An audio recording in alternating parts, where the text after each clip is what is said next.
हमारा से पट गईली, सोना हमारा से पट गईली,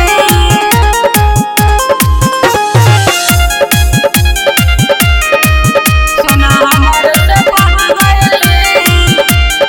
व्हाट्सएप पर हमारा से करेली चैटिंग, आई लव यू लिख के उ भेजले ग्रीटिंग।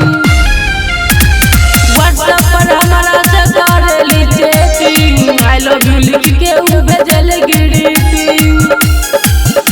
राइटर दिनेश लाल देवरिया अभिषेक ले जाई बजरिया, दिल हमारे पट गईली, सोना हमारा से पट गईली, नया साल में उ सट गईली, सोना हमारा